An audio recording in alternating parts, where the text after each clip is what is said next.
wavalelisa ngokufonela bonke ozakwabo abenza nabo uhlelo usikiya ngengoma KhoziFM ubheka Beekay mchunu odlule emhlabeni ngoLwesibili.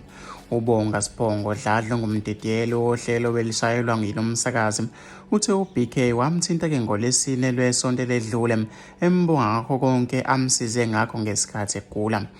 Noma-ke ube ekhuluma nephephandaba ilanga langempelasonto ngesikhathi kunenkonzo yesikhumbuzo sikaBeekay izolo ngoLwesihlanu ezindlini zokusakaza ze-SABC eThekwini. Le nkonzo ibisakazwa bukhoma kwezinye izinhlelo zalo msakazo kwezinye noma-ke nasemakhasini awo esigodleni kezokuxhumana.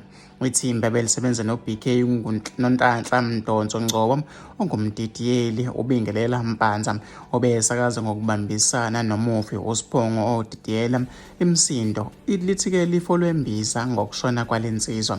Bobathathu bathi-ke noma-ke bathi yenza-ke noma-ke yenza sengathi-ke iyavalelisa njengoba-ke ibisho izinto-ke ezingajwayelekile ukuzisho. Bathi-ke bagcina ukuxhumana naye ngoLwesine olwedlule ezoshona-ke ngoLwesibili ntambama.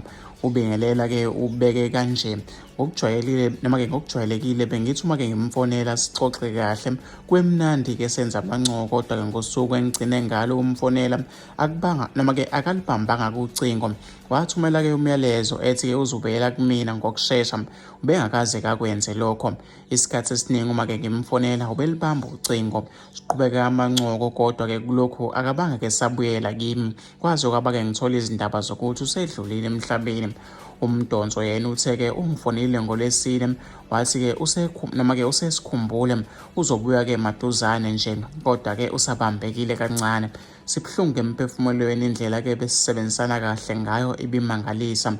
Uma-ke ezemsebenzini ekuseni ubenza isiqiniseko sokuthi sonke usiphathela-ke into yokuphuza.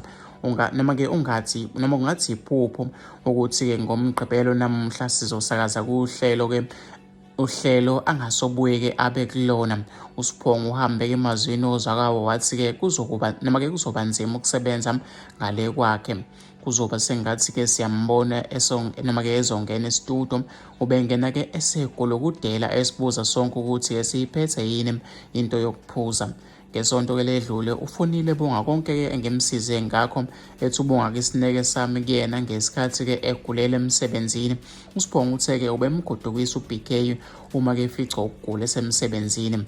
Uthe-ke indlela embonga ngayo ngosuku abagcine ngalo ukukhuluma yayingajwayelekile. Uthe yeze noma-ke uze wamduduza wathi usuyenza-ke umsebenzi wakhe ukumsiza. Baningi-ke ozakwabo balomsakazi abashiyelene inkundla befakaza ngaye-ke bonke baveze ukuthi ubemnene ethanda abantu ekhonze-ke nokunikela. uNomfundo Mkhizo wake waba-ke ngumdidiyeli wezinye izinhlelo ake wasakaza uBeekay. Uthe-ke noma kubemhlonipha kakhulu nokuthi-ke ubemnika kumsebenzi aphinde-ke naye awuhlele ngendlela yakhe. Emsebenzini-ke ubewucaninga engayikhuluma into-ke engayicwaningile ubesihlonipha. Siyabonga konke-ke akwenzela isizwe sengathi-ke angaphumula ngoxolo.